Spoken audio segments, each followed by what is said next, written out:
one.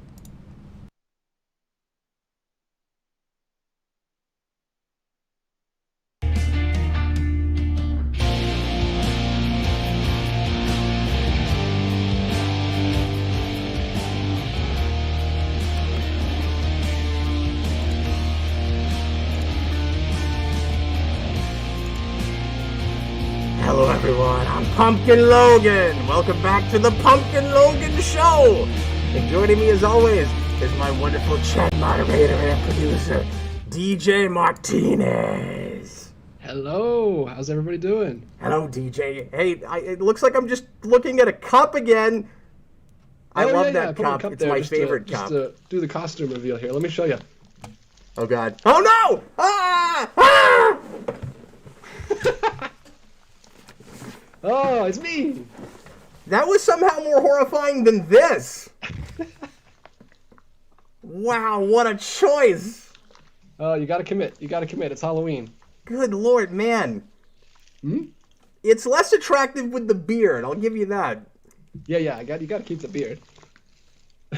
Yeah, well, the good news is I'm not falling in love with DJ because he's being the cop. Oh, my cat just came in. That's creepy. What are you doing? And I want to welcome once again DJ's cat. Hello, cat. No, so what are we doing tonight? We answering questions? What are we doing? Oh, well, we're going to do lots of different things. I'm trying to decide how long I'm going to keep this on because it's going to get hot and hard to breathe in.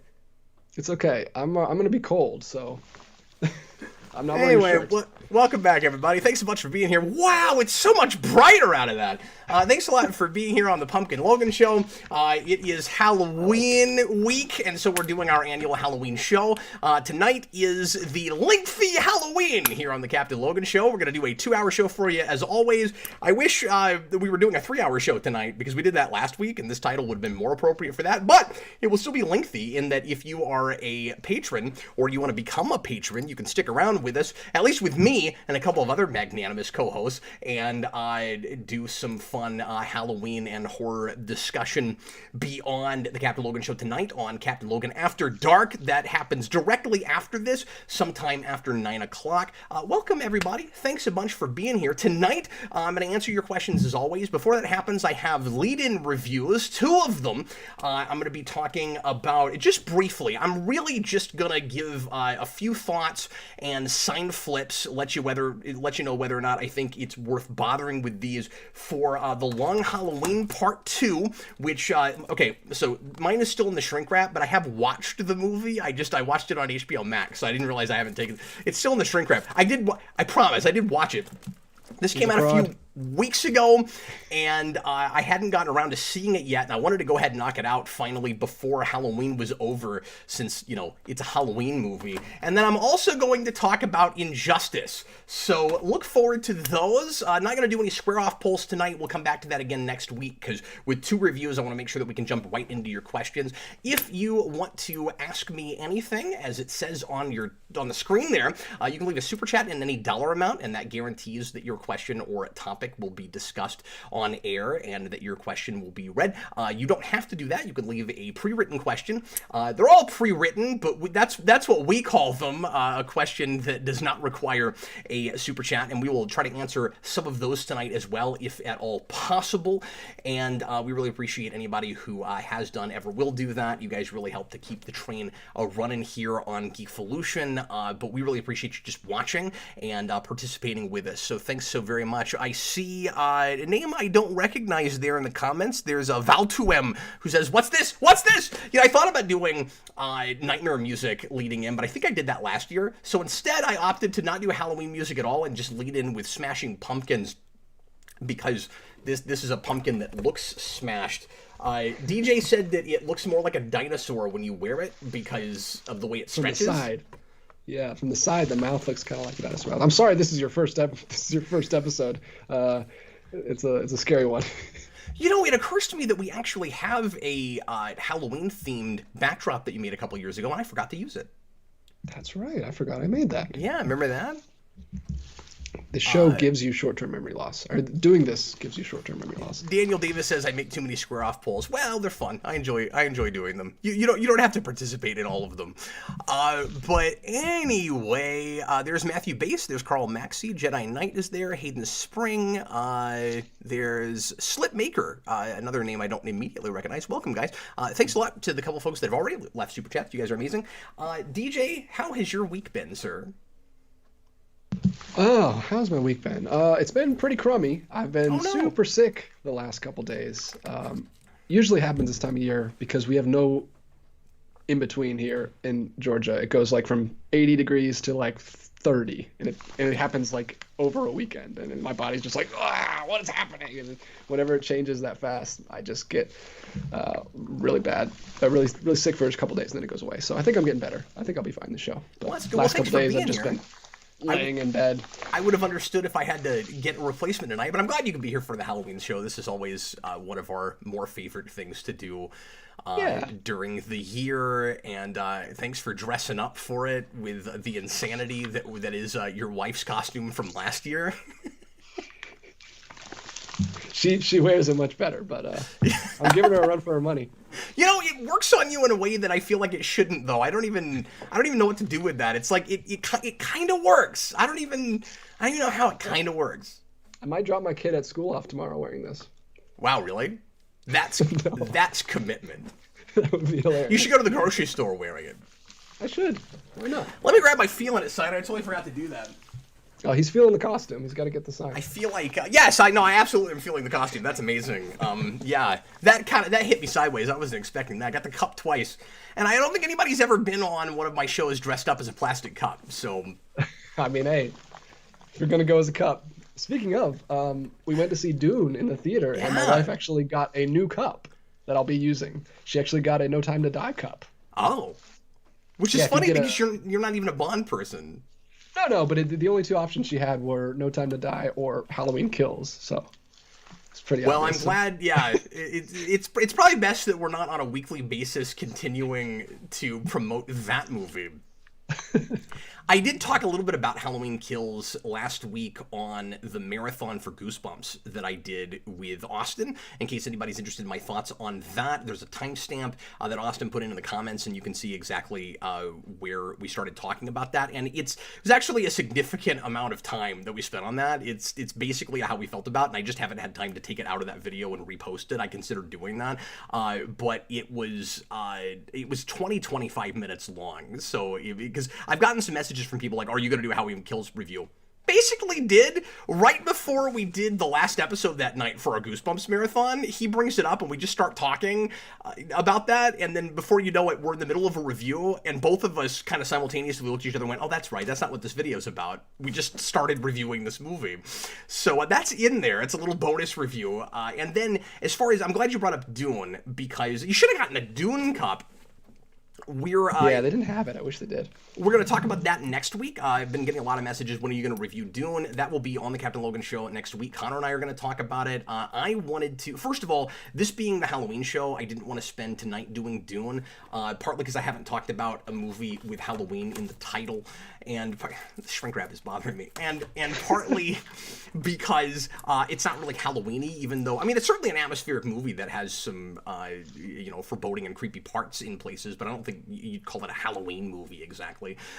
So I wanted to give that its due next week, and I'm sure some folks will be disappointed that we're not still doing the spoiler cast thing, because that would be a wonderfully fun thing to do for a spoiler cast, but I just don't have the time right now. So we'll talk, I want to say 10-15 minutes. It'll be 20 to 30 or more probably on the show next week. So consider that like kind of the Dune show, and it will have been out for a couple weeks, so I think we probably can get away with talking spoilers a little bit if after our initial sign flip people want to ask specific questions about that movie. I think DJ might be able to get away with that. We'll make sure there's not too many people in the comments, asking us not to spoil that. I guess I will just real quick with that, just because it's out already, and folks might want to know if I'm recommending it. Yes, it's lovely, it's wonderful, it's the kind of epic we don't make anymore, and I have been calling that movie Star Wars for another dimension. Like, there's another universe in the multiverse where they didn't get Star Wars, they got Dune in 1979. 1977, and then that became what Star Wars was for our world. That's what it watches like to me. We'll talk about that in more detail next week. I thought it was wonderful. And now, let me go through these couple of animated Batman, or I say animated Batman movies, animated DC movies. One of them has Batman prominently featured, and the other one has Batman in the title. Long Halloween Part 2. So, DJ, I don't want to say down on, because I turned my sign green, but I was somewhat lukewarm on the first part of Long Halloween when Eric and I talked about it. I don't know why. I really can't even remember what my reservations were exactly, or my beef with that. I think I must have just not really appreciated the way it was paced, like scene to scene. And I don't think I liked some of the voice acting, and I think I think it just felt too much like that Year One thing, where it was more of a comic book than it was a movie, and it wasn't transitioning itself right to film. Adapting itself right to film. I don't know what I was talking about, because I watched it again in preparation for part 2, because it had been a while since I'd seen it and I didn't remember much about it, and I had a completely different experience with just that first part. I really enjoyed it, and I don't know if I just wasn't in the mood for that, or if it wasn't exactly what I was expecting, but I made some sort of an adjustment, and because I keep hearing people talk about how good it is, and I'm like, I don't know what people are talking about. Yeah, I do now. I don't know. So I said a couple weeks ago that I've been this month having a very difficult time getting into the Halloween spirit, and Long Halloween, watching both parts in the same day, I watched them back to back. I had dinner in between, but I essentially did one watch from start to finish, and it watches pretty well that way. This not only put me in the Halloween mood, but it also put me in a Batman mood again, and suddenly, like, my whole aura feels different after watching these movies, where it's like, finally, 3 days before Halloween, it feels like Halloween to me. But anyway, I think overall, these two things together as a singular piece, pretty solid. I enjoyed it quite a bit, and I was a little bit uncertain. I was both intrigued and uncertain about the ways in which it was going its own way from Loeb's book.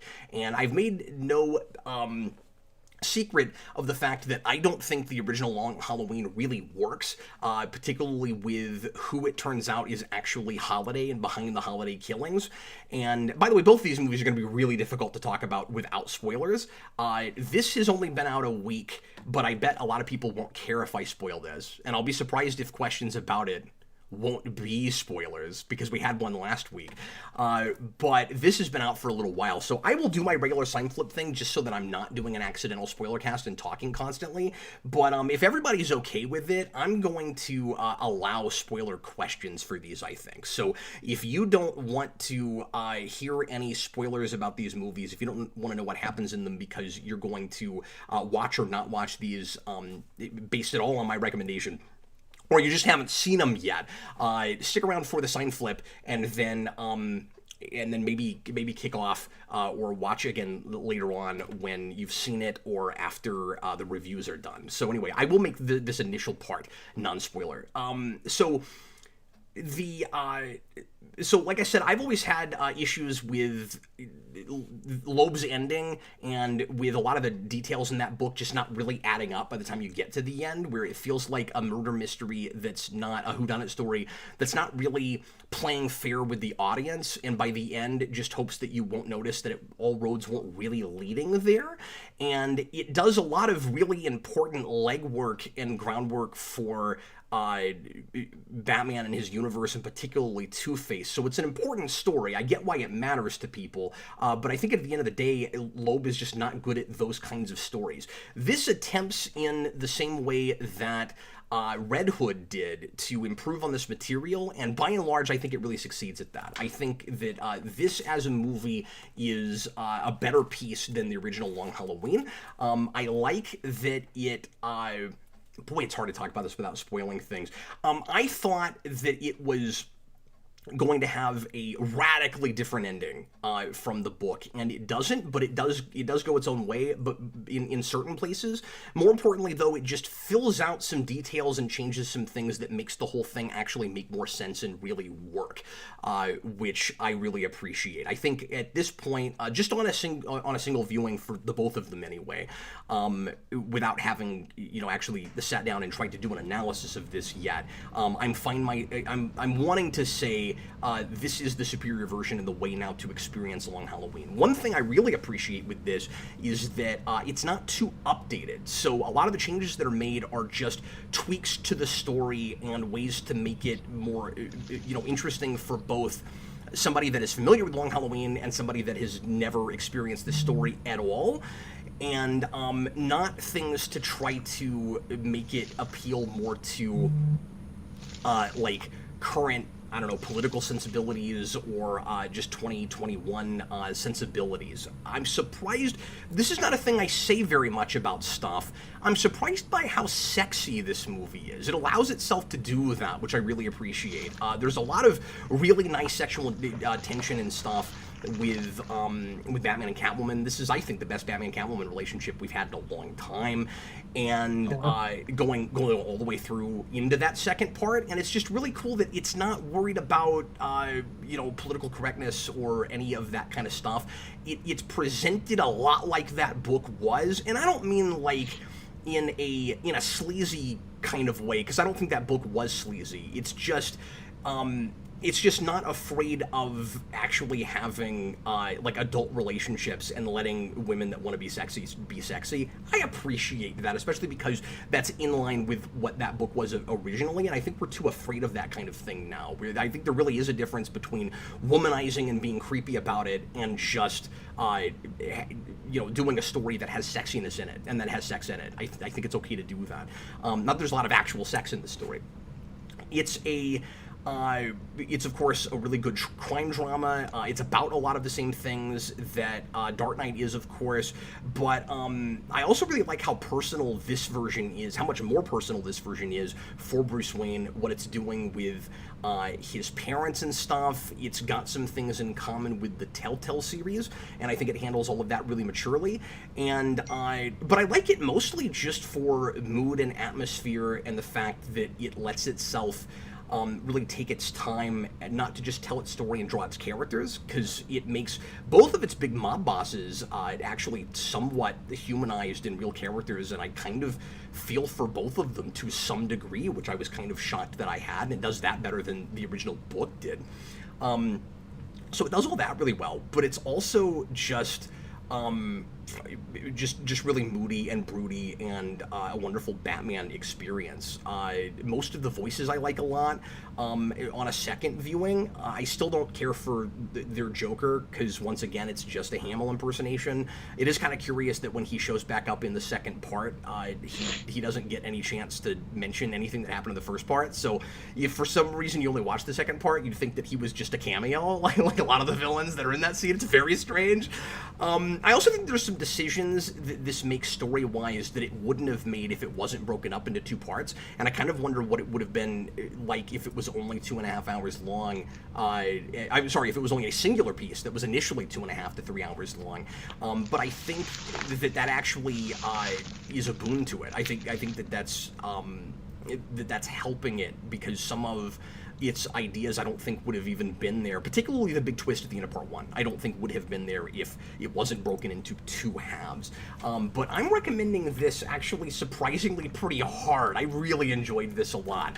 Awesome. And I might find that the ending still has issues in tracking all the way through, like Loeb's book did, but on one viewing, I think it all works. I'm pretty sure it works. So yeah, I liked it a lot. That's great, man. That's really cool. Well,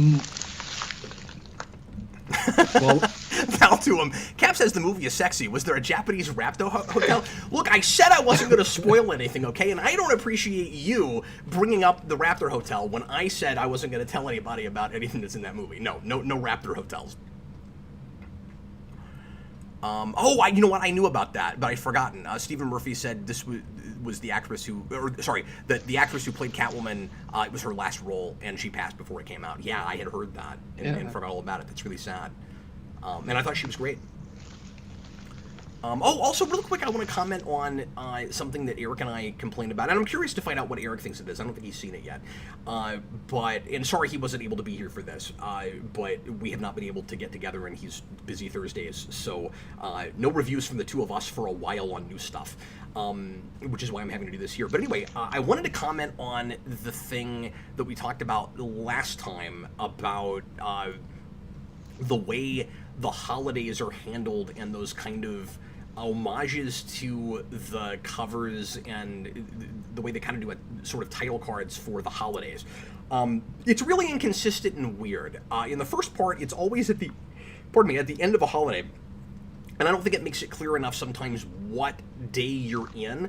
I think it's easy to not realize that a month has passed between Halloween and Thanksgiving until somebody finally says it's Thanksgiving. And then when the kill happens at the end of that, it shows you, and you know, like, it's really cool the way it's handled. It shows you the crime scene with the gun and the artifacts from the holiday and the dead body and everything, and then it says Thanksgiving. But you'd kind of expect that to be somehow at the beginning of those scenes. Watching this a second time, I didn't mind as much where it was placed. I just wished that there was something that made it a little bit clearer what day you were in. But when you get to the second one, sometimes they do it and sometimes they don't, and I don't really understand why they're there at all now. Because there's one where they show you the crime scene and it's shot exactly the same way, but it doesn't put the name of the holiday at the bottom. I think it's Father's Day, Mother's Day, one of those. It doesn't even bother to give you that anymore. I don't know why we have them in the first place then. It's very strange. That's weird. Seems really inconsistent. But yeah, overall, I like the animation a lot. It won me over more on that this time around. I just didn't see the artistry that was there first time around, and I don't know why. It's pretty good score, pretty subtle score. A lot of the time, there's not any music at all, and it's very effective. And I don't think I appreciated that first time around. But what I'm learning here is I should never talk about things until I've seen them twice. But you know, I gotta. So yeah. Anyway. Elflake26 in the chat says that it is the best Batman movie he's seen since The Dark Knight Returns. I think I'm with you on that, yeah. It's definitely up there with these animated things. I don't know if it's as good as Dark Knight Returns. I would certainly put it in that category. It makes me want to see them do more of these two-part things for things that, and just put the right talent on them, certainly, but for things they really have a passion about. Because we tried this with Death of Superman, and I know some people like that. I think it's atrocious, and I don't understand why they felt the need to put that in the New 52 inspired continuity that they had right then. This isn't in any kind of other continuity, and they don't have that right now, so as far as I can tell, I don't know if they're building a continuity or not with their original movies besides this, but at least they didn't do this back then and feel the need to try to work that in somehow. But yeah, this is definitely one of the better of those, and like I said, the closest comparison to the way it's handled as an adaptation, of course, is Under the Red Hood. And it also, I'll say, doesn't totally go off the rails at the end, like the next thing we're going to talk about, where it feels the need to just completely and utterly change everything at the end so that it can like shock and dismay people that are already familiar with it. I've never really had this with anything that I can think of right off the top of my head, where the whole way through it's got me guessing, even though it doesn't change as much as I thought it was changing. And that's actually kind of neat as long as you still stick to landing, and I think they did. It's awesome. Yeah, a lot of people in the chat liking it, so. Oh, good. I'm glad I'm not alone. Well, I knew I wasn't alone, because people thought I was crazy for having issues with it in the first place, and I guess I was. I mean, to be fair, like, sometimes you just have a bad first impression with things. You can't possibly go into a thing like this, especially something adapted from something that you're familiar with, and not have preconceptions and expectations. And I don't know what else was going on that night that just... I really just don't think I was in the mood for that kind of thing right then. I was irritated, and I mean, obviously, I was trying to take it on its own terms and appreciate it. I just couldn't get into it. I don't know. And I said that when I reviewed it. I was like, I don't totally know what it is. I'm just not getting into this. I'm sorry, what? It was like August or something when it came out. You're not really in a Halloween mood. They put it out too early, and there's no reason with as close together as they put these out. Because I think even the last part, they didn't wait till October, did they? Weren't they like a month apart? One was August and one was September? Like, why didn't you wait till October? If you were going to put them out a month apart, there's no reason at all that one couldn't have released October 1st and one couldn't have released October 31st, and that's really cool. Like, they should have done that. There's no reason not to. What are you worried about? What other DVD releases you're bumping up against?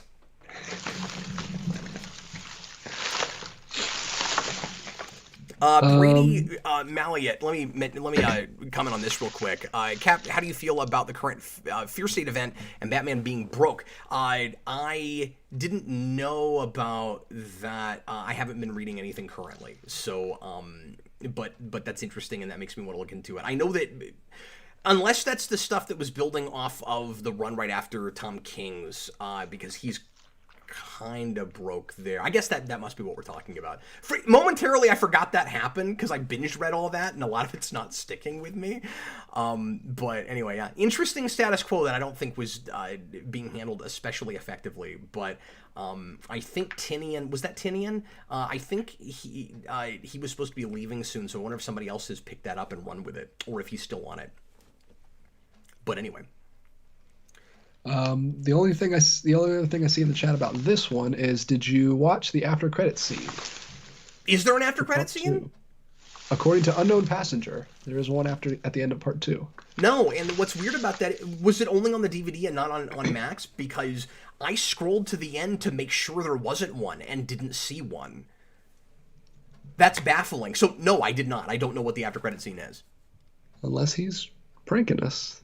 John Ty says there was a Flash cameo at the end of part 2. Surely not. I don't know why they would even do that. Weird. Nicholas, I'm with you about the killer getting to Italy without anyone knowing. I hadn't thought of that. I don't know. He says the new twist in Long Halloween was pretty obvious, though. Yeah. That's the thing, is it was, and yet I don't know that it was unsatisfying to me. Like, I spent the whole part 2 going, I'm pretty sure I know what's going on, but I don't know everything about why, and I think that's the reason I was ultimately pretty satisfied at the end. The stuff that we improve on is, I'm probably giving too much away by saying this, the stuff that we improve on is motivation more than it's anything. And I did appreciate that. AMC Comics says Flash and Green Arrow. Yeah, I didn't see that. I went and looked for it. That's very strange. Tell me if anybody saw the after credit scene on Max, because I intentionally checked to see if it was there, and there wasn't one. So it is a connected universe. Was it a mid-credit scene, maybe? No, I watched through all the credits. Oh. Or I watched through like half of them, and then I checked the end. Maybe it was mid-credits, and I skipped like 2 seconds before. I don't know. I don't know, because now that you say that, I don't think I did do that. But yeah. Oh, okay. All right.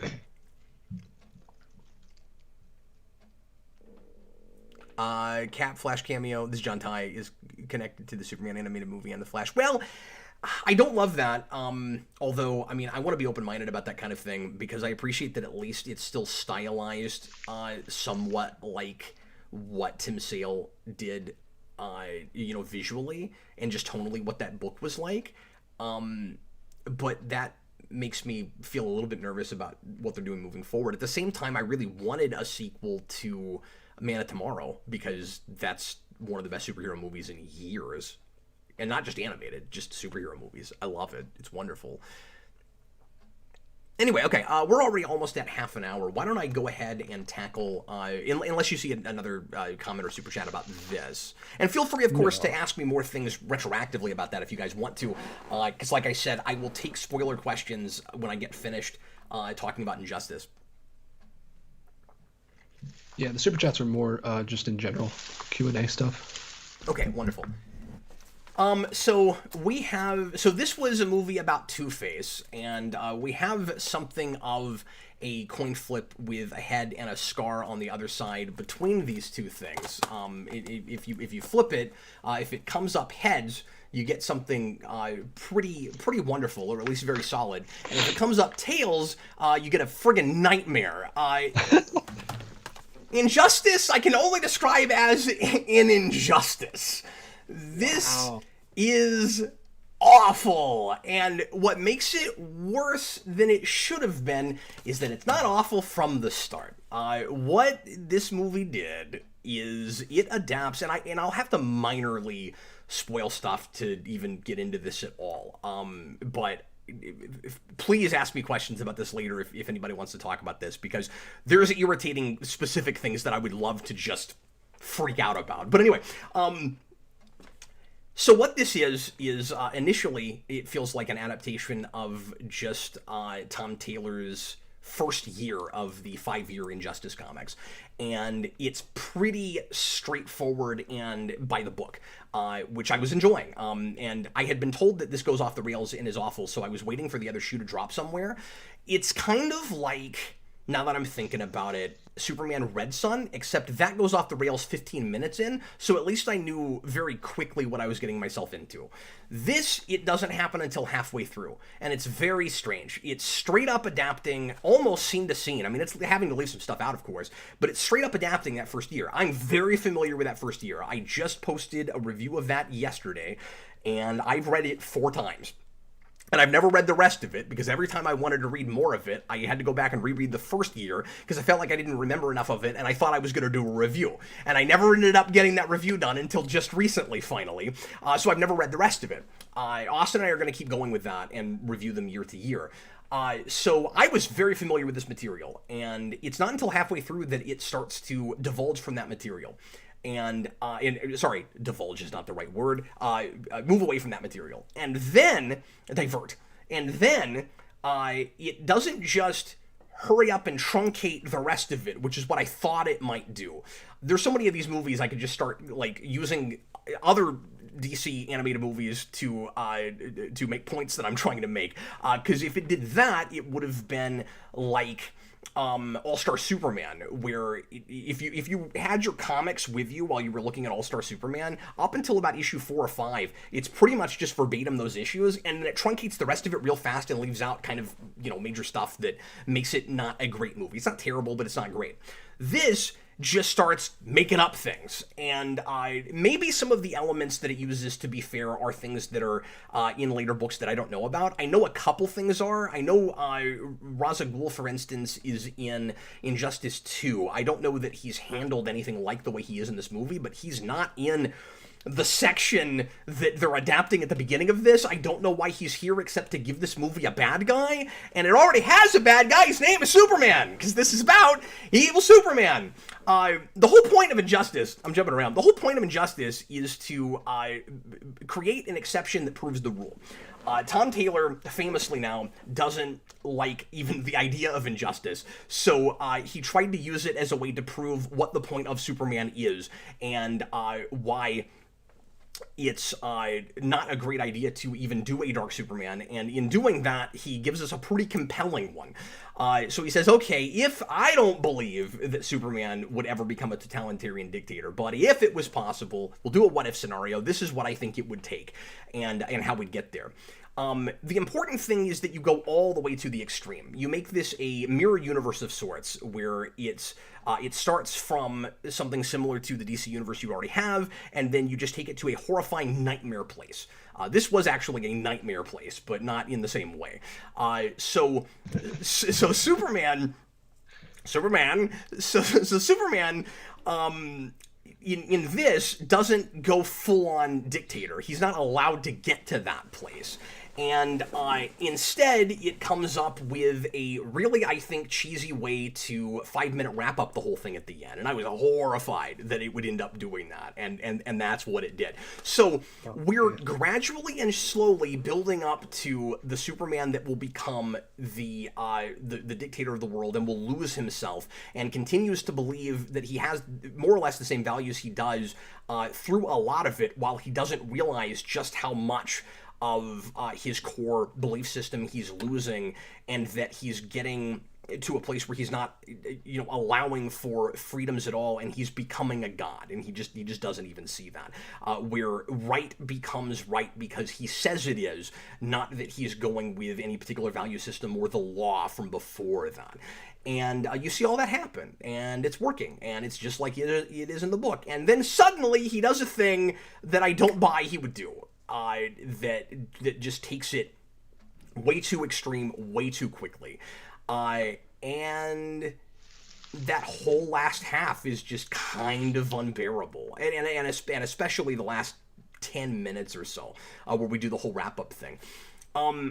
If you're going to adapt Injustice, you cannot do it in an 85-minute movie. And what's insane is that the movie knows that. Because that's not what it's doing initially. And then in the third act, it goes, and then we solve this problem.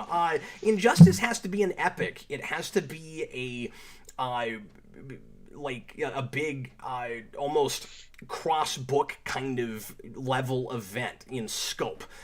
Like a Death of Superman or a, No Man's Land or something. And that's what it was. I don't understand the point of doing it like this. And if it had to be done in 85 minutes, I still think that could have been done better than it was handled here. You can't use most of it adapting the first year. If you're going to try to do all 5 years, there needs to be some sort of montage or something at the beginning where what I could see happening, and I don't mean to rewrite the thing, but what I could see happening is you open the movie, and this is not what I would want, but I still think you could do it more effectively than it was done. You open the movie, your first 10 minutes or so is how Superman loses himself. I'm not spoiling too much here because most of us know what happens in Injustice. This is years and years old now, in the game and the comic.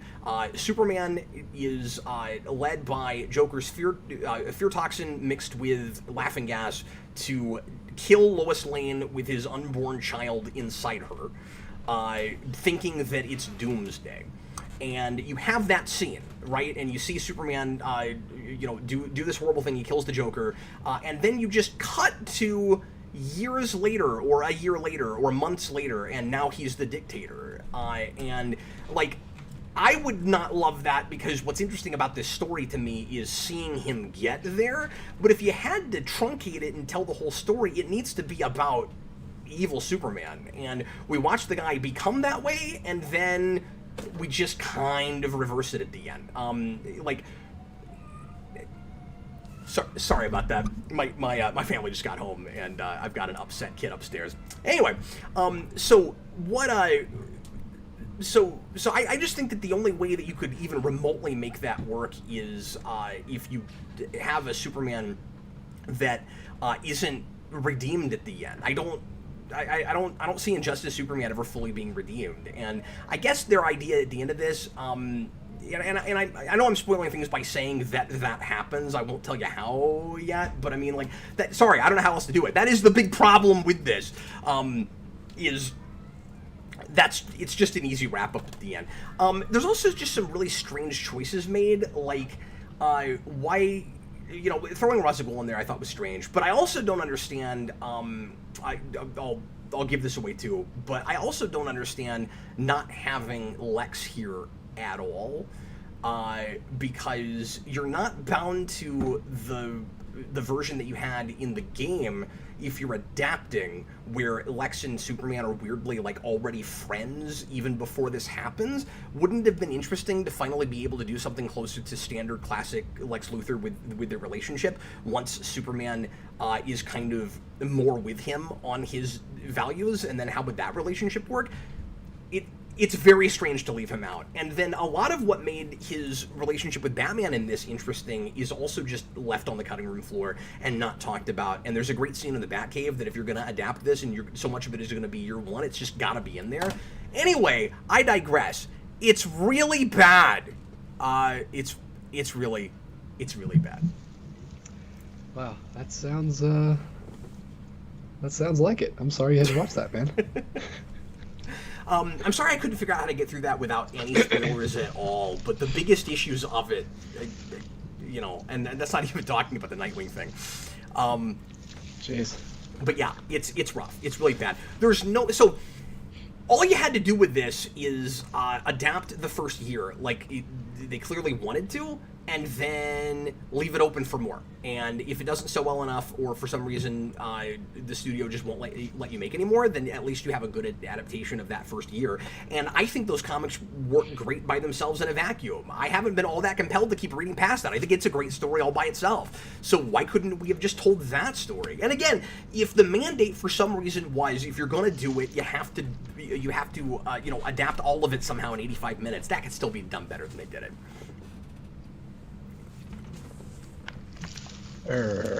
Sorry, I got super chats. Will that cheer you up? Oh, great. No, not at all. No, I'm kidding. Look, at least I was, because I watched these out of order, at least I had this to wash it down with. Okay. Because this was wonderful, and this I watched the other day, and was somewhat depressed afterwards.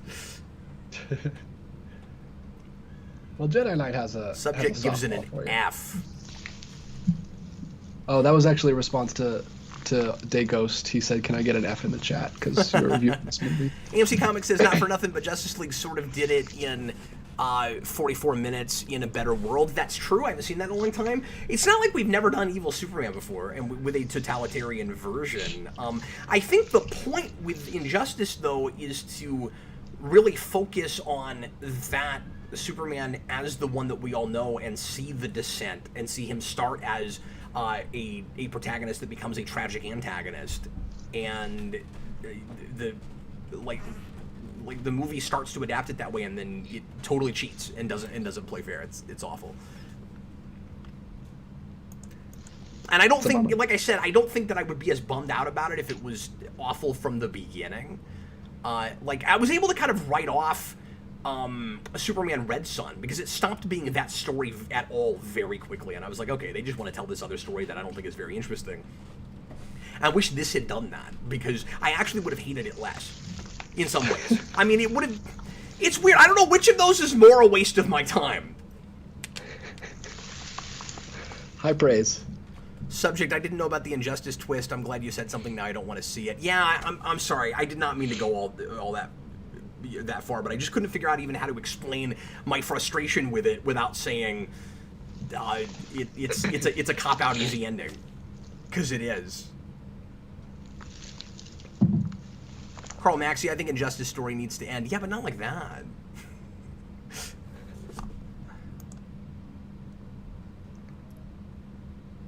I'm gonna just put spoilers in the title here. All right.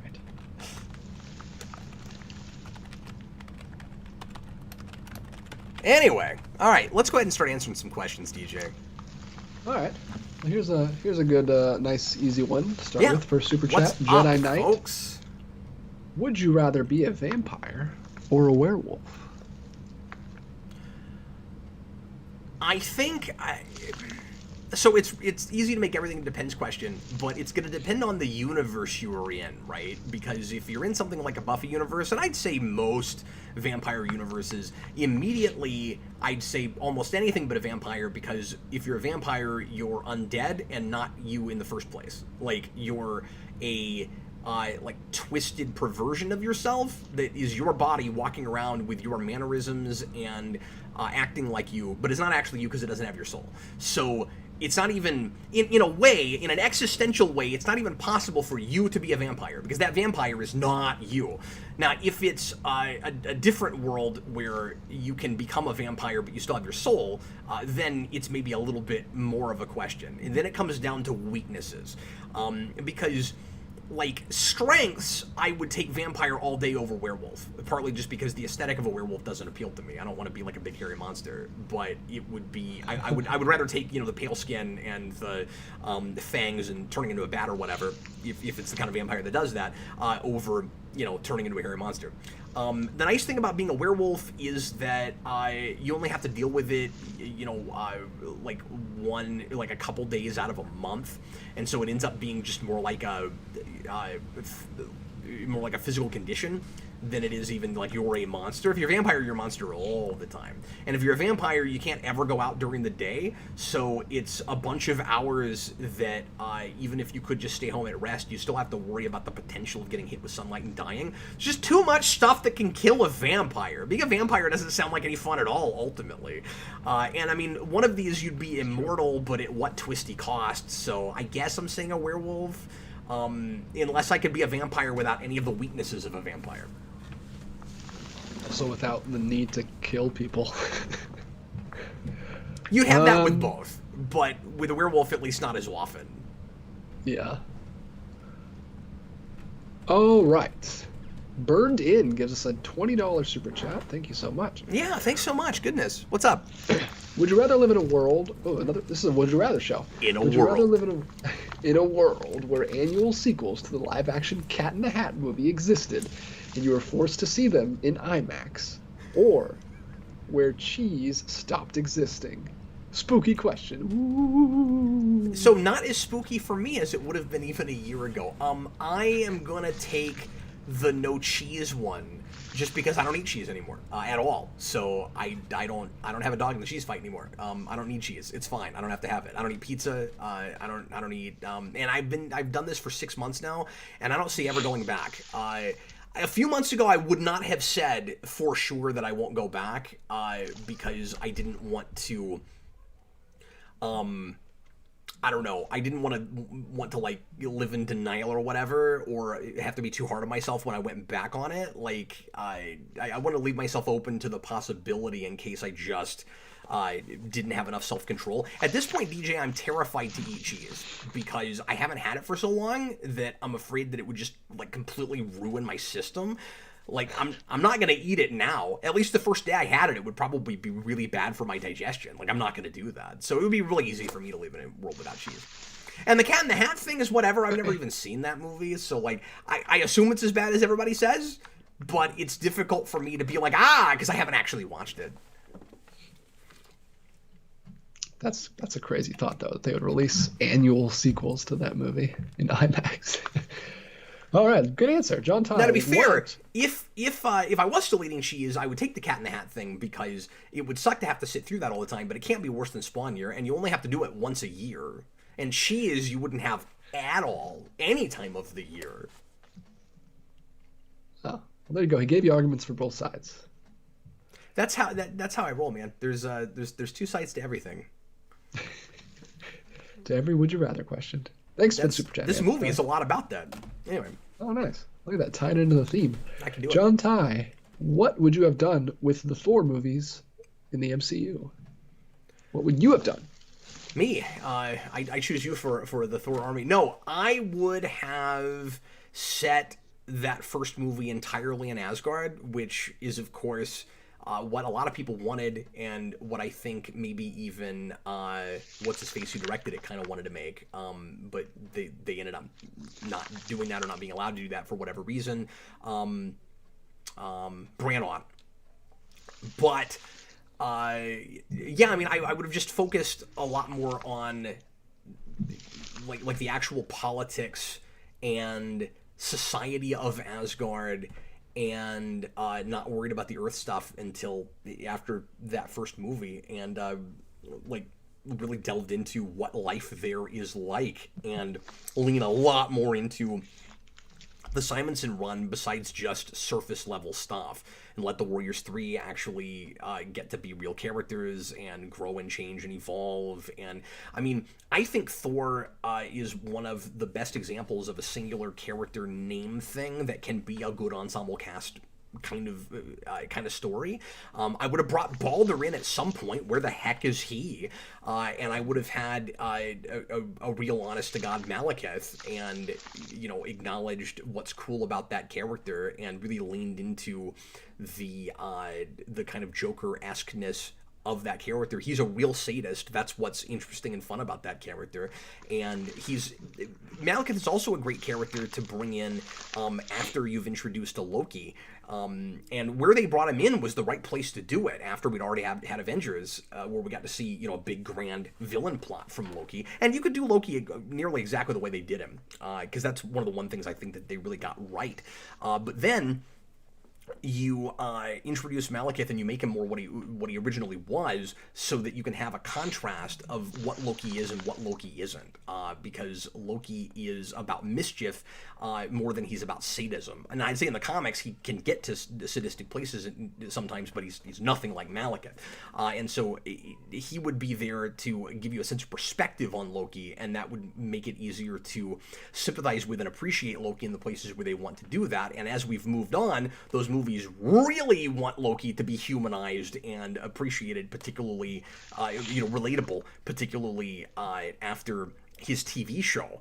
Malekith would have helped them pull all of that off much, much better. So those are the big things for me, is like actually focus on the Society of Asgard, do the Warriors 3 and the supporting cast right, and make Malekith actually Malekith, and give him a whole movie. Yeah, that's awesome. I never thought about that before, but how cool would it have been if Thor never came to Earth until Avengers? That whole movie was just a fantasy movie. That's what it should have been. And like, we already know him. We've got that side of it, but then he's introduced to the Avengers in that movie as if he's the new character. Yeah, because he is anyway, except for Selvig's the only one who knows him. That's a good point, yeah. Karl Maxey. I just wanted it to take the fantasy seriously, like Dune just did. But I mean, Dune just came out, so they didn't have that to look at. Karl Maxey, how do you balance an actor just playing a role and needing someone from a particular community to star in it? I guess I don't 100% understand that question. Read it one more time. How do you balance an actor just playing a role and needing someone from a particular community to star in it? So those are the two talking things. about representation? I think so. I think that's like the whole where you need a particular person from a particular community to represent them. Totally case by case. So, I mean, I see both sides of this. I to some degree, I understand why particular people, or why people in general, want representation in movies as far as ethnicity, nationality, etc., etc. I don't think it should be the be-all, end-all, and if you can't find the right actor or a talented actor to play the role, and you have to compromise in the performance because you just can't find the right person for it, maybe you should rethink the project. I will say that. I think the performance is certainly more important, or man, I'm trying to decide how to word this. Let me just say what's in my brain, and then I'll decide if I disagree with myself. What I want to say is the performance is more important than the representation. But if you have to compromise the representation, then in particular cases, depending on whatever it is we're talking about, the whole thing might be a wash anyway. So I don't want to say in every instance, if you can't find a person that needs to look like the particular character that you're wanting it to portray that can actually give you the performance you want, then just compromise and use whoever else it is, whitewash or whatever, because at least the performance is good. I actually don't think I'm saying that, DJ. I think you maybe just have to rethink whether or not the project is viable for you with the resources you have. Is my initial response to that. I don't know if I'm right about it. Yeah, and the problem is that those are not the only two motivating factors, because film is a commercial medium. Yes, of course. So it's not just let's pick the best actor or let's pick the one that represents best. It's usually let's pick the biggest name that's going to sell the movie, which might not be the best actor or the most have the most representation. Okay, let me address this real quick. Oh, I'm sorry. You still had a thing. Sorry. No, I was done. AMC Comics, I think they mean like needing an LGBTQ actress to play Batwoman. Okay. Let me address that too, whether or not that was initially the idea. That I don't understand. Like, if you need a character to, like, look like the the particular ethnicity or it looks like they come from a particular place or whatever in order to sell a role properly, that I get. But at some point I think it gets silly, and not everybody's going to agree with this, but at some point, I mean, there's a line you got to draw somewhere. Acting is still acting. The idea that a person has to be 100% of what the character is when they go on screen, at some point it stops being acting. I don't understand that. I don't think that you should have to be straight to play a straight person, and I don't think you should have to be homosexual to play a homosexual person, unless you can't pull it off. But and that's subjective to some degree, but if it seems believable, and it works, then I think anybody should be able to play anything when we're talking about anything beyond the visual. And again, not everybody's going to agree with that, but I really don't understand the outrage that some people have, the idea of it being like controversial or wrong for some reason that a person isn't 100% of the thing that they are on screen, as if it's somehow racist or sexist or something. And there's a difference, I think, between that and not having representation of every kind of person that in different fields, acting and what have you. We should just hire people that are good at things to do things. So, I don't even know that making sure that... Because I get the argument. The argument is... and again, I'm somewhat sympathetic. The argument is, if we don't give gay people gay roles, they don't get work. But there's a lot more straight roles than gay roles, so I don't get that, because they should also be able to get straight roles. And I think vice versa. But, and my opinion is, I'm sure, going to be somewhat controversial, but I'm speaking my mind. That's what I think right now. If you want to change my mind, feel free to try. But that's how I feel about it in the moment. It's sticky. It's not going to matter in 20 years anyway, because we're not going to use real people as actors anymore. They're all just going to be CGP. This is going to become a moot point. Oh, that's a scary thought. Good grief. Daniel Davis says acting is acting at the end of the day. I think so, too. I do think that if it becomes a matter of discrimination, that's a whole other story. That's a whole other ball of wax. Do you want to weigh in on this at all, DJ? Because I would love to have a conversation and not just be out on a free floating, out on an ocean right now. No, I mean, like I said, I see both sides of it. It's like people want, like you said, like you said, there's not as many gay roles, so their argument is that there's only so many gay roles, you should give them to gay people because those gay actors are not getting roles. But then you got the studios on the other side saying, well, I need a bigger star in the role, so I need to cast someone that people know to sell this movie, otherwise the movie doesn't get made, and then that gay actor doesn't get the role anyway. So I don't know. I see both sides of it. Like you won't get bigger LGBTQ actresses and actors if they don't give them chances on movies, but then you also take the chances and then the movie doesn't sell, then you don't get the movie doesn't happen anyway. So I don't know. It's a between a rock and a hard place. I also get the sense that people get offended about this for different reasons. That some of it is, oh no, those people. Oh no, folks aren't getting, work because they're not getting picked for, exactly the things that they are. And I don't even necessarily mean just in acting. But I think some people also get upset because they assume that, maybe I'm wrong about this, because they assume that it's, that I don't know, folks of different persuasions don't want to have to play counter to what they are. I think by and large with actors that's not true. I think actors like getting outside of their comfort zones and trying different things and pretending to be something they're not. That's why they're actors. Yeah. So the idea that it's somehow like unfair or mean to ask a gay person to play a straight person is ludicrous to me. I really don't get that. Or the other way around. People, actors like to act. this is an absurd example, but like we're not getting serial killers out of prison to play serial killers. Like I just and maybe for some people this will seem like a false equivalency. I simply don't understand it. Yeah, I don't know. I think it's just I guess it depends on what people's belief sexuality is.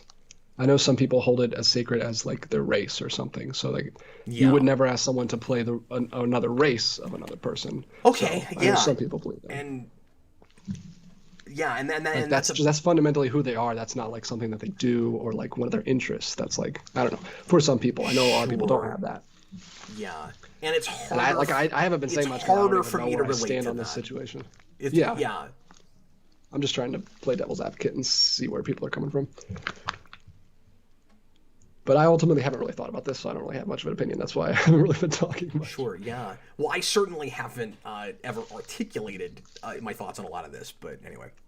Mm-hmm. This one's from All Things Blue Dragon Super. 5. Let me cap this off. If we get too bogged down in representation, it risks getting in the way of representing the character or role itself. Absolutely, I completely agree with that. Let's go ahead and move on.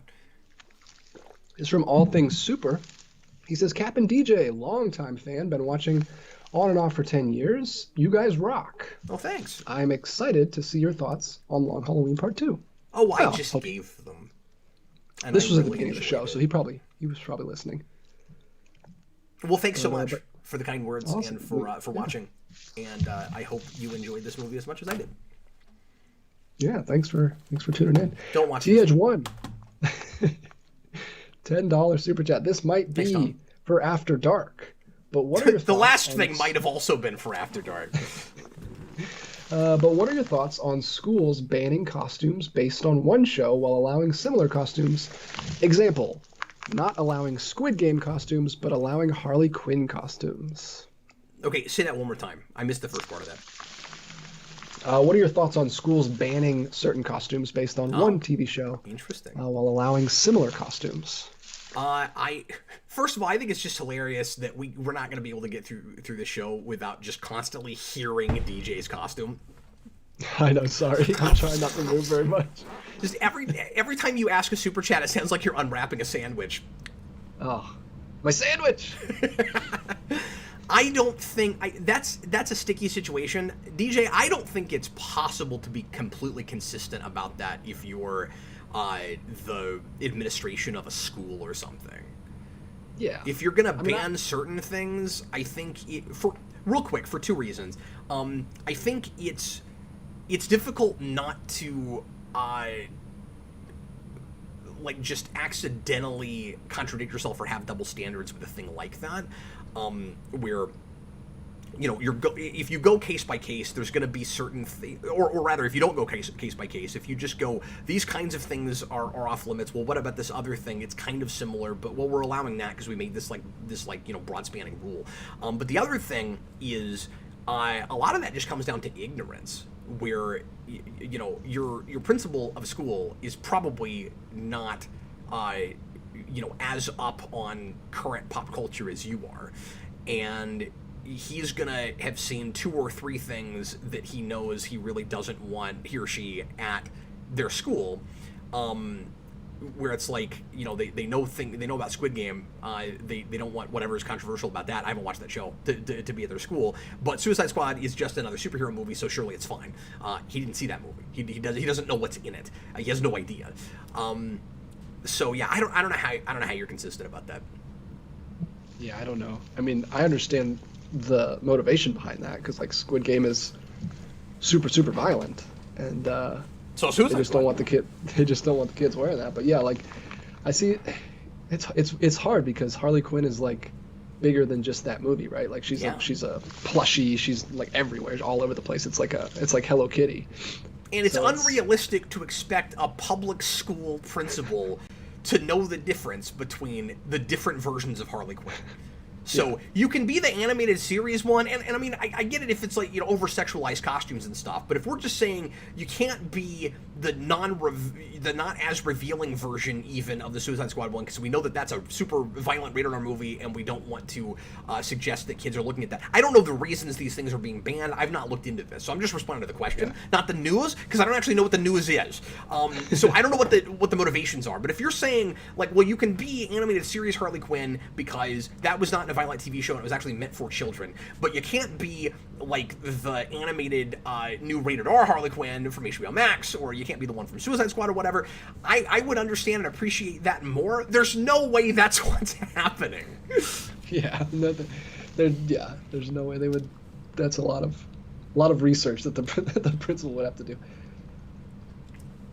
Yeah, but let us know in the chat if you guys know exactly what news he's talking about. What's actually happening, yeah.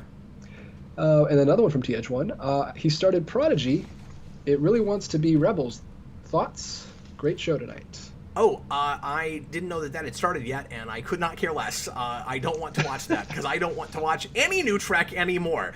I'm not happy with Brandon. Oh, is that a new Trek animated thing? Yes, on Nickelodeon. They're aiming it at an audience that is not there. They think they can get tweens to watch a Star Trek show and to watch their not Star Trek shows. It's ludicrous. Like, that audience is not there. Sorry. They're not... That audience was hardly there 15 years ago at all. They're certainly not there now. So, yeah. Even if it was great, and even if Trek had been good for a while, the only way that you could get that age group, 11 to 13-year-olds or whatever, to watch a Star Trek show would be if it was directly after '09, when that was pretty mainstream and blockbuster and a lot of people saw it. But I think to some degree, Kurtzman still thinks it is 2009. Like, all those kids grew up already. They're not there. So, yeah. Anyway, I have not heard anything else about that, Tom, because you're the only person that ever messages me about that show. Nobody cares. Oh, Janeway's in it. Who cares? Like, it's a 3D animated show with Kurtzman producing, and it's in that new Trek thing, and those have all been just sappy and awful. I'm not happy with Brandon, because Brandon is forcing me to watch back through seasons of new Trek right now, because he had not seen any of Discovery and was too curious about it. And even though he hates it, I think maybe even more than I do in some places, Brandon has this weird thing where just because they end on cliffhangers, that he has to know what happens next. So because they're not episodic and it's serialized, even though he hates everything about it, but it ended on a cliffhanger, so I have to watch the next one. And he's forcing me to watch all the way through what we have of Discovery so far. And I've not seen season 3 yet, so I'm going to be watching it with him first time around. And I may talk about it on the Captain Logan show after I'm forced to watch that 3rd season, but I would not have ended up seeing it if it weren't for Brandon. It's his fault. It's his fault. Super Billy, the scariest thing this Halloween season. The reviews for Eternals. I don't know what he means by that. You know what he means? I don't listen to reviews. Yeah. So critically, that movie is already tanking, and Rotten Tomatoes, I have heard, has it already as the lowest graded MCU movie ever. Or at least that's what I've heard. I don't know how true that is because I haven't looked. But, yeah, I tend to not look too much at that stuff before I go to the theater either, but I've gotten some messages from folks really, really concerned about it, that the reviewers hate it, so it sounds, at least to them, like it's going to be awful.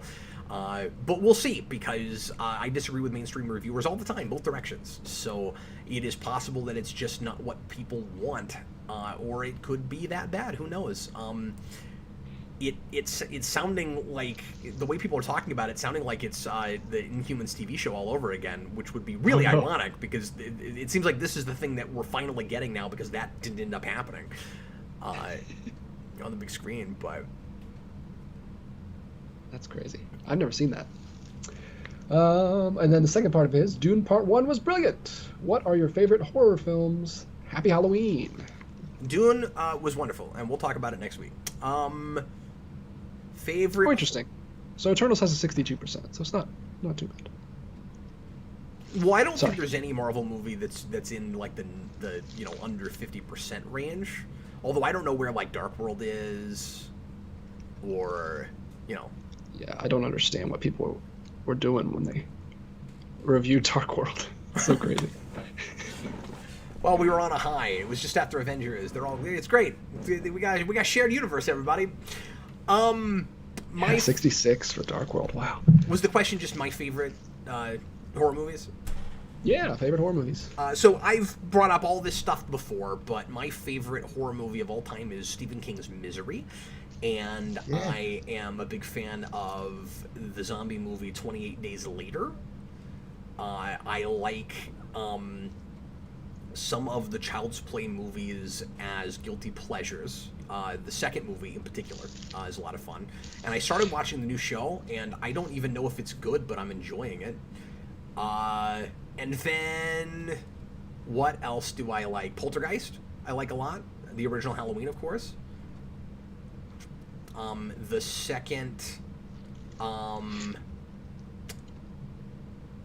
Freddy movie, I like fine. Again, kind of guilty pleasure. So yeah, there's a few things. I'm not a big horror guy, but I've kind of opened my horizons up and watched a lot more of that kind of thing in the last several years. I still like. I haven't seen it in a long time, but I still like The Ring, and I don't care what Vince says. Yeah, I watched quite a bit this year. Obviously, I like Psycho. I don't know if you mentioned that one. Psycho is my favorite. Of course. Yeah, I love Psycho. Someday we'll finally do a commentary on that, because it's my favorite. Someday we'll find it. The Rainbow Connection. Diabolique, which I watched this year, did a video about with Conner, is awesome. Really good companion piece to Psycho. The Phantom Carriage I love. And then, as far as Universal Monster movies, my two favorites, Invisible Man and The Creature from the Black Lagoon, are awesome. I highly recommend those. Check those out. I'm going to go back and watch some of that stuff, because I saw some of those when I was a kid, but it's been too long now. So. Yeah. I also watched Island of Lost Souls from 1932 this year, which is based on Island of Dr. Moreau by H.G. Wells. Yeah. It's awesome. It's great. Check out that movie. Which I want to say has had adaptations under that title also. Yeah, probably. Yeah, I think it has. But this is like the most well-known or renowned of those. But Mr. Or Adam Arch, maybe it was Nightmare on Elm Street 3. I can't remember which of those, because I watched them all in rapid succession. I have a video on it if you want to go back and find out what my thoughts are. I don't know my thoughts. It's been too long, so I'm not sure what my thoughts are. Maybe it was 3. One of those after the first one I liked a lot. Yeah, we don't know what our thoughts were at the end of the show when we're done with this. So I don't know what my thoughts are on these anymore. I already reviewed them. I don't know. Wait. I'm sorry. This is great. Oh. Yeah. No, that'll stick with you for a while. No. Unfortunately. Anyway, No, the slipcover. Don't damage it. Raptors Go Rar pops in. $5. Oh, yes. This is an interesting one. I knew half of this. Go ahead. Oh, okay. He says, I'm a Raptor. I go rar. It's my shtick. It's meta. Speaking of meta, what do you think of Facebook changing its name to Meta? Rar. So first of all, I love Raptors Go Rar, and this is the first time I think that we've gotten a substantial question from this commenter. With English words, yeah. Yeah, usually it's just a lot of Velociraptor speak, and because I love Velociraptor, somehow I'm supposed to already know the language. Look, I've not had a chance to learn that language. I don't have a universal translator, so thanks so much for translating what was in the middle of that. I appreciate it. So I had heard the news that Facebook was going to change their name, and possibly in as little as a week from like last Monday, or from this last Monday. And I didn't know what they were going to change it to, so I had not heard the Meta thing. 3 words, kiss of death. You can't do that when you're as ubiquitous as something like Facebook. Facebook is too in the collective consciousness of the universe, not just the country, but the universe. You can't do that now. Brandon says, because I've not looked real deep into this, he says that it's some sort of course correction thing because of the controversy that they've had with with like selling people's private information and that kind of thing. So in trying to change people's perception of them and their identity and stuff. Oh boy, it's too late. I mean, you couldn't have even done it right after that. It almost would have been worse if you had, but like, it's too late. You can't do that. Facebook is Facebook, and I think that trying to change the name to anything is going to result in a nightmare scenario for them. That spells the beginning of the end of Facebook to me. And a lot of people would say that the beginning of the end was already happening. Certainly they're not as... I use the word ubiquitous, not as much as they used to be, and not everybody uses them anymore, but there's still a major infrastructure there, particularly for people over a certain age that are still using that website to communicate with each other. And for, obviously a number of other things. I think Messenger is still one of the top ways that people communicate via text. It's going to confuse people, especially older people, if nothing else. See, part of the reason I think this is a really terrible idea, DJ, is the last people you want to confuse are older people, and that's mostly who uses Facebook now. Yeah. Don't screw around with the 65 and older crowd. They're not going to know what's happening. Like, what are you doing? The company formerly known as Facebook also said in a press release, I love that that's what they're referring to them as. That's wonderful. So if the trend continues in paralleling this with Prince, everybody stay with me for a minute, what will happen is it will start as the company formerly known as Facebook, and then eventually they'll get pretentious and they'll lose the meta thing. They'll know that's not working, so they'll call themselves the company formerly known as Facebook, and then they'll become just the company, and then because this is what happened with Prince. He was the artist formerly known as Prince, and then he was the artist for an album that nobody bought because they didn't know what the artist meant, and then he became Prince again. So if that happened with Facebook, they would be the company formerly known as the company formerly known as Facebook. That's amazing. I never get to make that joke anymore. I'm so happy it came up again. Can you imagine all these old people, elderly people, that like turn on their phone and their phone has automatically updated all their apps and they're looking for Facebook and it's just a big M? What the hell is Meta? Yeah. And look, I don't mean to belittle older folks and be ageist or whatever. I don't mean to do that. Obviously, there would be a good number of them that could, ride that train and run with it if they really wanted to. But you're going to confuse people. It's a mistake. It's a mistake. Yeah, like my mom would be confused. I'm not just talking about it's not really an age thing. Like some people are just not tech savvy. Yeah, it's an age thing in the sense that you're talking about a lot of people who have only had to be tech savvy to some degree in the last couple of decades. And obviously it's going to take those folks a little bit longer, some of them, to catch up.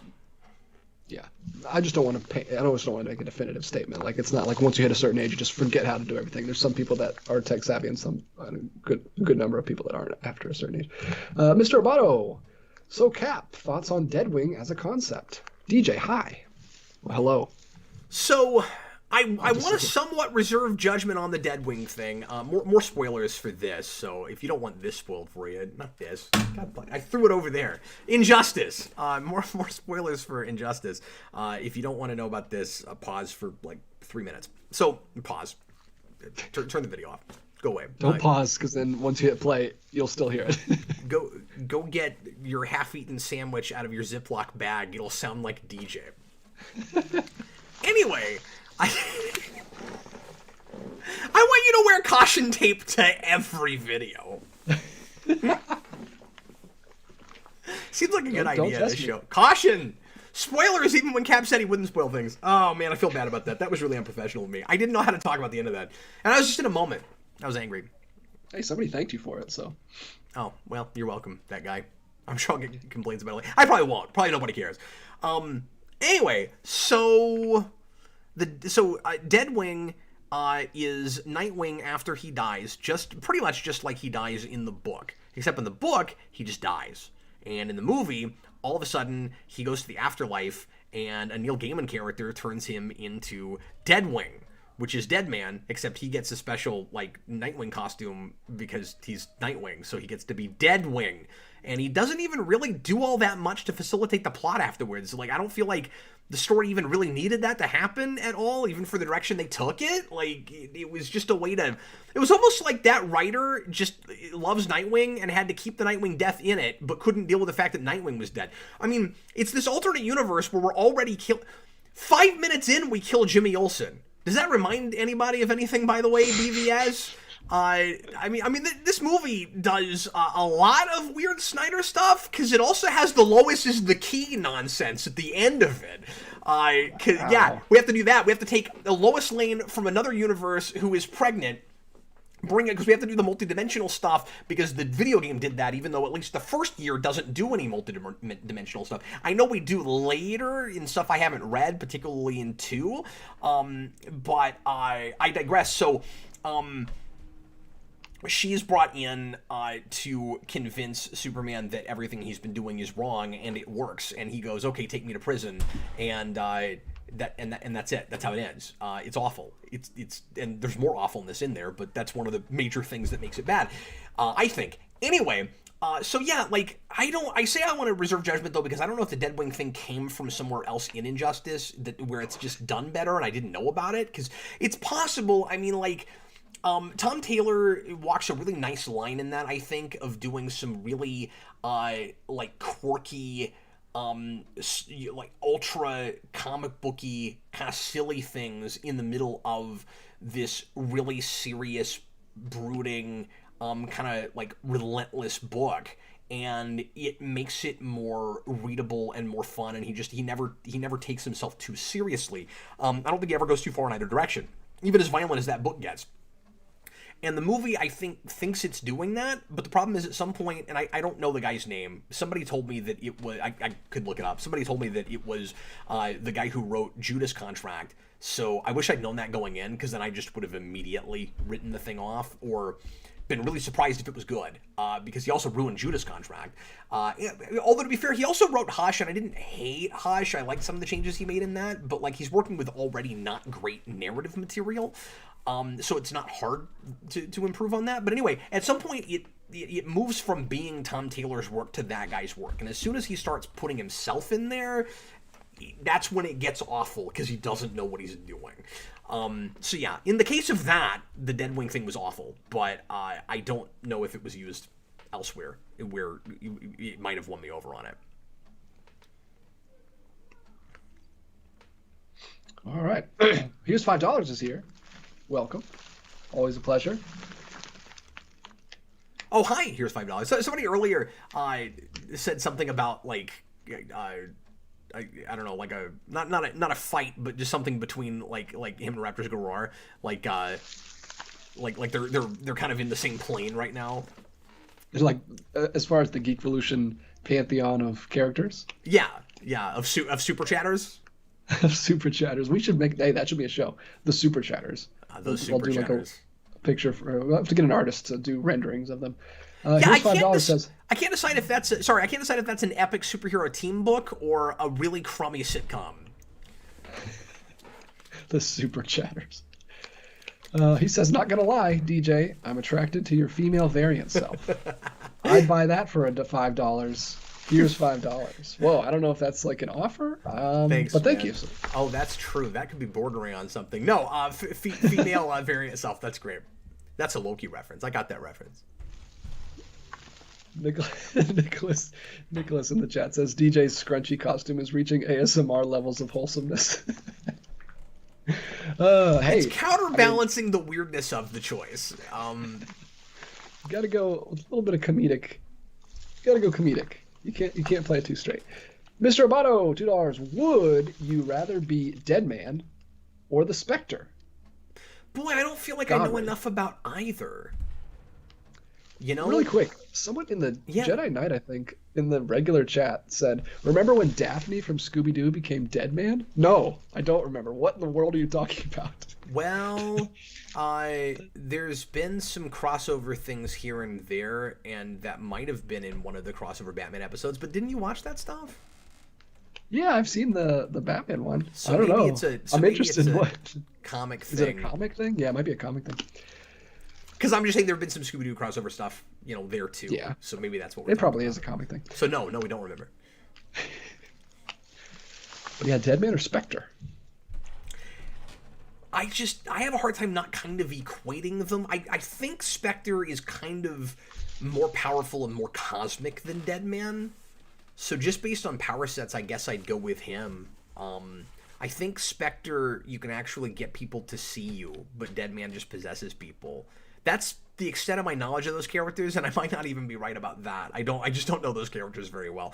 So I don't know. Based on what little I think I know, I guess I'm saying Spectre, but I don't know enough to answer that. Who's that one Spider-Man or Marvel character that's like got a green face with the Spider-Man? He like takes on the. Is his name Sleepwalker or something? Oh yeah, where he's basically like a green and black Spawn. Yeah, he Doesn't he have takes Spawn he like face? takes. All I know is I had a trading card as a kid with him in a full Spider-Man costume except for the head, and it was just a green head. Maybe I'm thinking of somebody else, but I think there is don't something know. called that. I think it is Sleepwalker. Interesting. Yeah, Sleepwalker. There we go. There's my obscure comic reference for the day. Mr. Amato, Injustice Deadwing exists and not possess Superman. In Injustice, Deadwing exists. Why not possess Superman? Sorry, I'm not used to letters as words. Question. I hadn't thought of that, but I should have. But I mean, I was just kind of tuned out at that point. It was difficult to even want to keep watching after that happened. Like that was the sharp jump moment. And then what made it even worse was there's still scenes that are almost directly lifted from the first year after that. It's strange. Anyway. All right, well, that is my last super chat Oh, great. of the Okay. evening. I mean, so far. I'm going to jump back to some pre-writtens. Sure. We've got a couple. Well, guys, we still have potentially half hour left in the show if you guys want to take it to 2 hours. So if anybody wants to leave more super chats, feel free. This is not last call for them yet. We will answer a few pre-written, and then we may go ahead and end early if there's no more super chats after that, but not by too much since we're already at an hour and a half. Go ahead, DJ. All right. From Daniel Davis. Has any movie or maybe comic ever actually freaked you out? Sure. And comics too, but not as often, certainly. I mean, when I was a kid, famously, Spawn 29 gave me nightmares and freaked me out. The one with the guy that with the bad dad that beats his kids, who Spawn gives tattoos that say "I beat my kids." That is still like visceral in my head and will a scar that will never leave. But I love that comic, but like it will never leave. So yes, I mean that's definitely happened. I'm struggling to think of great examples right now of a bunch of stuff beyond that, but yeah, absolutely. But certainly movies more than comics, and it still happens even as an adult. I mean, it's hard for horror movies to scare me exactly, but when I was in high school, I certainly had. I said I love 28 Days Later. One of the reasons is because that movie legitimately disturbed me, and I don't think I was like super freaked out watching it, but it stuck with me. So that was one of those movies that, like, leaving the theater, I was kind of waiting for things to jump out at me. It was one of those kind of experiences. And then, even later on in life, I was not able to get past the second or third episode of American Horror Story. I tried. It's too intense for me. I couldn't deal with it. So yeah, I definitely still have stuff like that. Train spotting, I guess. Alex Barron. I don't know that it freaked me out so much as just made me super uncomfortable, but maybe it did freak me out. I don't know. I did a video on that too. You can find out what my thoughts are about that. I don't remember them. AMC Comics, I think it's better to be Deadman because he seems to retain his personality, whereas the Spectre, I think, loses his individuality when he becomes it. Okay, well then I definitely wouldn't want to be the Spectre if that's the case. Let me see. From Code Gase Anime Fan.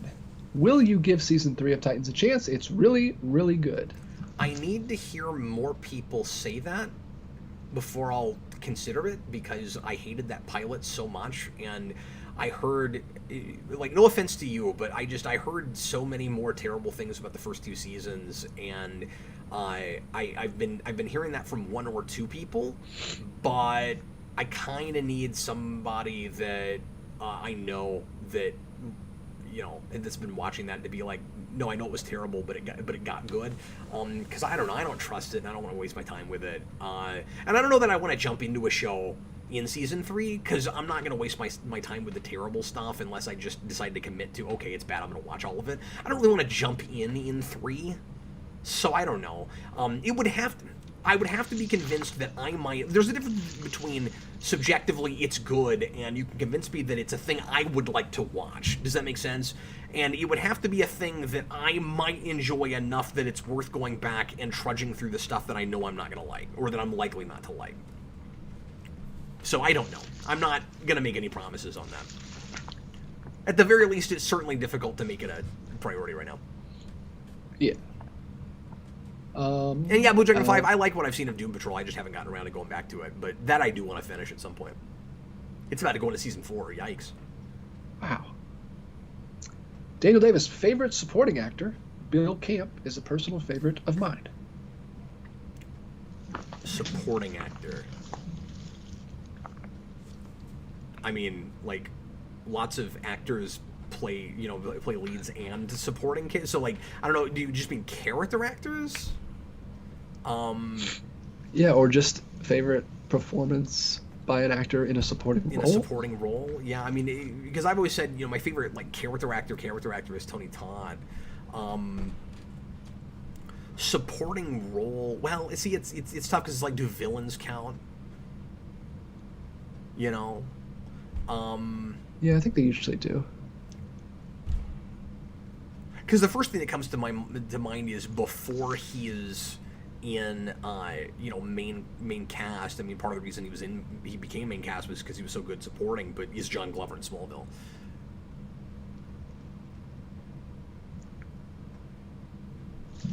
All right, Conner Nielsen, what goes into your decision when choosing your Halloween costumes? That's a good question. What is it for you, DJ? Well, for now, what it is, it's changed recently, and not talking about this. This was just to freak people out in the chat. But now, what it is, when you have a family, there's like a little sliver, right, where your kids are young enough where they don't want to do their own thing, but you have kids now, so you have to feel like you have to do like a group thing. I don't know if you ever had that, but like, there's 4 of us. Let's do like a group. Yeah. So that's what we're doing. Last year we all did Spider-Verse. We all did different. I was Noir. My wife was Spider-Gwen, and then my son was Spider-Man, and my daughter was Spider-Ham. I think everyone saw us on the camera last Halloween. That was awesome. This year we're doing Scooby-Doo. So I'm gonna be Shaggy. My son's gonna be Scooby-Doo. My wife's gonna be Velma. And my daughter's gonna be Daphne. So yeah, there's that little sweet spot where you want to do. So you got to think of something that can be like a group activity, because as soon as your son or daughter gets a little bit older, they're going to want to pick their own costume and not really be part of the group anymore. So, or not. Maybe they'll want to. I don't know. I won't speak for them. Speak for their future selves. Yeah, I mean, I expect to do more of that kind of stuff now that I have as many kids as I do. I guess we've done that in the past where, like, we'll all be Batman characters or something. I don't always dress up is my thing. Like, sometimes I just take the kids out, and sometimes I do dress up, but usually when I do, it's a costume that I come up with for the channel, for this show, or for usually there has to be another outside reason, and very often it used to just be Halloween parties where it's like if I had a Halloween party to go to, particularly if there was a costume contest, then I would try to get a costume put together. But I don't always do it. I'm not. It's funny because like, you'd think I'm a big costume guy given Spawn Year and stuff. I've never really been huge into costumes. But every now and again I'll get a bug where that will sound like fun and I'll really want to do it. So I've had years at conventions where I've really wanted to do cosplay. But yeah, I tend to try to pick things that that I can kind of... Well, I want to say that I can kind of get away with, but then I guess I've done like Tiny Batman and Tiny Spawn, so it's not really true. But it's going to be really fun having 5 kids now because we've got the exact right number and gender count for a Power Rangers team. Because we've got 3 boys and 2 girls. And when the girls get a little bit bigger, we'll be able to do a full-on Power Rangers team. And that'll be great. And I don't know if when we do that, I'll be somehow like Zordon. Please get a big tube to carry around. I've seen it done, and it's awesome. I've seen it. It's so good. Super chat from Maniac Madness 11. Did you see the 4400 pilot on CW? If so, thoughts? I didn't know it had aired yet. Given some things that I've read about that, it doesn't sound like it's for me. I've not decided if I'm going to watch it yet. I kind of don't want to. I really needed the original showrunner to be involved, and I don't think he is. Although, I haven't actually looked deep into that, but it didn't sound like it from the couple articles I saw about that. I guess I could look deeper, but I don't know. I read a couple things that kind of turned me off to it, and I can't get excited about it. So I don't know if I'm going to. I also don't expect that show to stay on. Well, I mean, it's CW, so I guess who knows? Because 19 people can watch a thing and they'll still keep it on, but they still will cancel things, and that does not seem like a thing that will last more than 4 years. And the original show had a cliffhanger that wasn't resolved at the end of 4 that was devastating. I've talked about this before, and so I don't know. I almost don't want to watch it until it's over, even if it's good, because I really don't want to have that experience with it again, even if it's good. Jeez, Connor says he loves putting together costumes. He said he shaved his head once for a Walter White. See, I used to.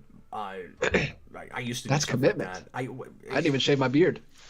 In high school, that's the reason I shaved my head was for a Lex Luthor costume, and then I liked it so much I kept it that way for 3 months. Wow, that's awesome. Yeah. Well, it is the chat has dried up on me. Let me know if you guys have any other Halloween related questions. Thanks for being here, folks, for our big epic Halloween show that just petered out. Nobody cares anymore. Yeah. That's a busy week. People are probably busy doing Halloween things. Everybody was at a party tonight. Probably. Maybe so. But we had fun. Nicholas, speaking of the CW, whatever happened with that terrible Powerpuff show, well, they're taking it back to the drawing board, and we don't know what exactly that means yet. We know that they're going to have to make another pilot. They lost one of their actresses, so if they keep going with it, they're going to have to replace her, and we don't know if they're just tweaking the couple of things that CW really hated about their pilot and wouldn't take it as serious, or if they're actually going, full on back to the drawing board and they're going to change the whole concept. But the CW said that they believed in the idea, meaning it's a thing we have that people have heard of. We still really want to force this out somehow. So no, it's going to happen. I'll be shocked if they don't still make that show at some point. But you probably won't hear about it again for a few months, would be my guess. Mania Madness, do you still watch Manifest, Cap? I forgot all about Manifest. No, I have not. Yeah.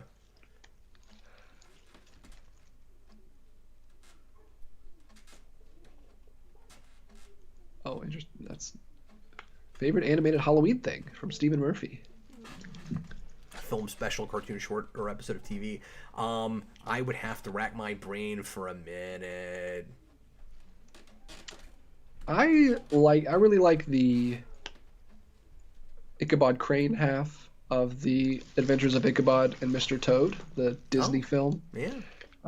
I like the other half too, but the Ichabod Crane half is more Halloween-y. I always watch that around this time. My mind always goes blank when people ask this, because every year we get something akin to this question, and I wanted to stop repeating myself, and now I just can't remember anything I ever even said before. Like, I don't go back to a lot of stuff anymore, so I'm struggling to remember, like, what are, like, old, Halloween traditions I used to have, where, like, I'd watch certain shows and movies and stuff.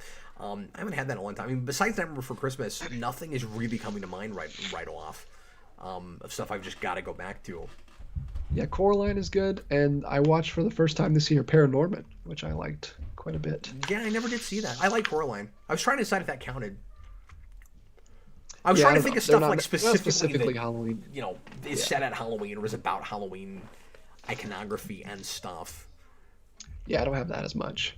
I just have like a spooky I guess more vibe of mine shows. are live action. The more I'm thinking about it. Because, a lot of people have, like, Snoopy and stuff. I didn't grow up as hard on that stuff. So, like, I've seen some of those specials, but I don't know them real well. I guess this is going to be both a cop-out and a segue to a commercial. Forgive me. But I guess my answer is one of The Simpsons Treehouse of Horrors, the episode 6. With Homer to the Third Power, which is my favorite episode of that show, in general, at least so far, because Austin and I are watching through that and doing videos on it, and I might at some point see an episode I don't know or don't remember that I decide I like better than that, but it hasn't happened yet. That is going to be on the channel tomorrow night. Austin and I are going to be doing another mini marathon, and we're going to do 4 Treehouse of Horrors, and I let him pick them all, but he did end up picking my favorite, so we're going to do that tomorrow. I just watched it again today in preparation for that. So yeah, I guess that's my answer.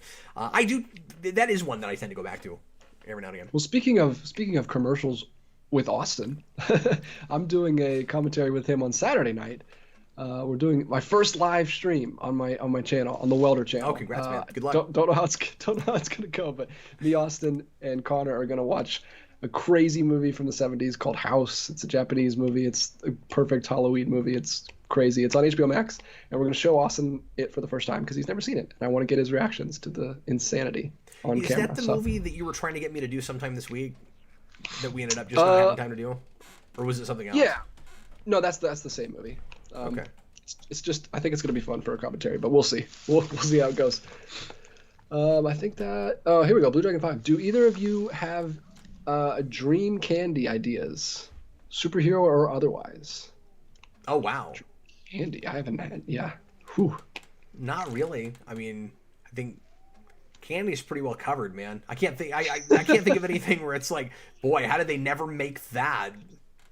No, they have thought of every single way to destroy your teeth. Exactly. I mean, I haven't had a lot of it, but like my favorite thing is pineapple. We're even in a place where we make pineapple everything now. Like I'm sure there's plenty of pineapple candy I don't even know about. Like probably.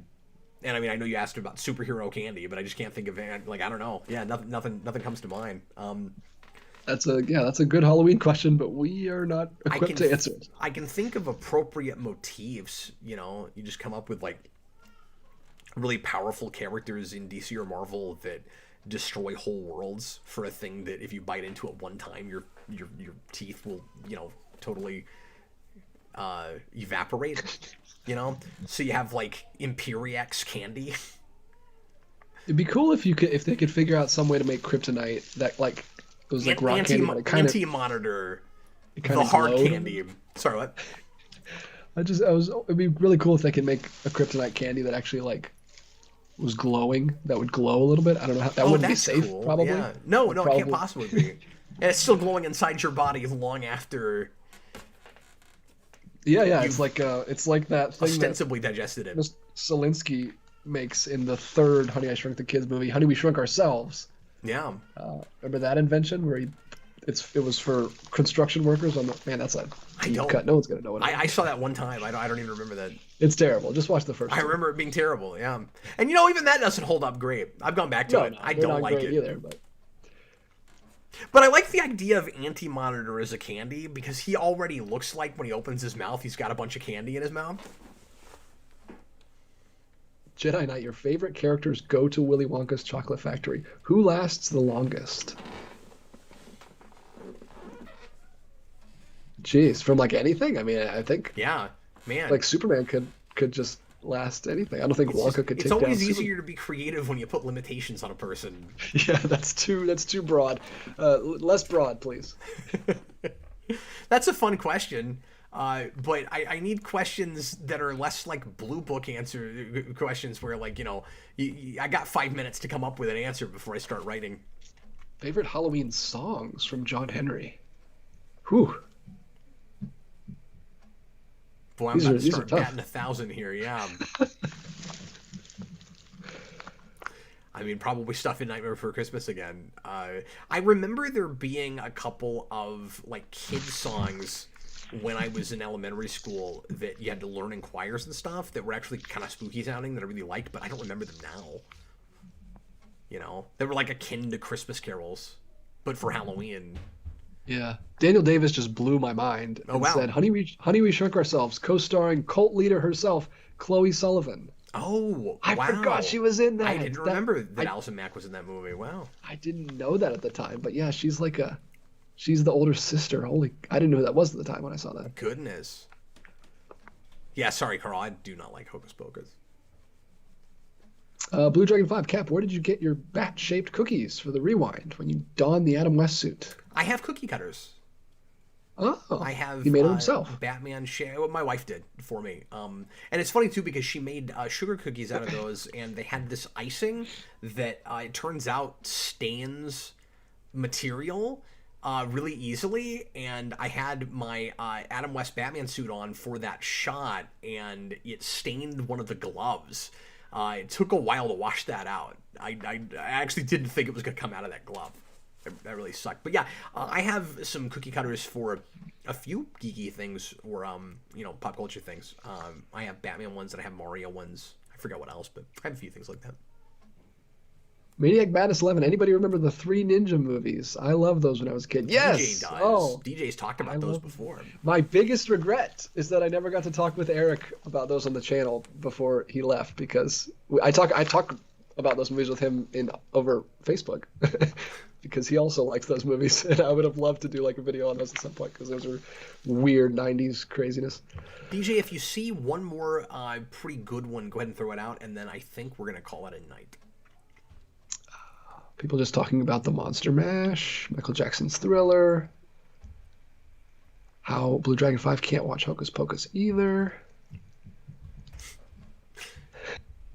Well, folks, here in about 20 minutes or so, we're going to do an After Dark. I'll have Brandon and... actually, since DJ is not going to be there, I say that. We're probably going to wait for Austin. So it may be a little bit later than that. If you're on Patreon, just wait for the email. We'll try not to... it shouldn't be any later than 9:30 my time, 9:30 Central, but we won't start until Austin gets there. He tells me he should be there. He should be able to be there a little bit earlier than sometimes. So, but especially since DJ is not going to be there and it's going to be just me and Brandon, we probably won't start before we get Austin in there. So everybody will have a little bit of time to... go to the bathroom and fish out, and then after that, fish out your half-eaten sandwich that out of your. No! I should have brought a sandwich. I completely forgot. And then tonight we're gonna answer some Patreon questions and bring some topics ourselves. It'll be a Halloween show, but possibly not just about Halloween stuff. We'll see what people are asking. I haven't looked at any of the questions yet. I know we've gotten a few, so we're gonna answer whatever is there and hang out with you guys over there. If you are not currently a patron, patreon.com/Geekvolution. Just the $2 tier gets you access to that, and you can hang out with us tonight, or you can watch it after the fact, and it will be available there in a Patreon post, the link there. And then, like I said, tomorrow night around 10 Central, pretty late, Austin and I are going to start our mini marathon of Treehouse of Horror episodes from The Simpsons. We're going to be 4 of those for you, so look forward to that. And in the meantime, I was Captain Logan, and DJ, thanks for being here. Sorry you can't make it to After Dark. Feel better, and I could not. If you hadn't told me that you weren't feeling well, I would have never known it. I wouldn't have been able to. Yeah. Well, it's the costume. It gives me strength. Anyway. Well, I hope everybody had a good time. We'll see you again next time. I was Captain Logan. Happy Halloween! And this was DJ Martinez. It's like pom-poms. It does sound like pom-poms. Oh no, he's back. It's Jack. Thanks for watching the Captain Pumpkin Show. Bye! Captain Pumpkin.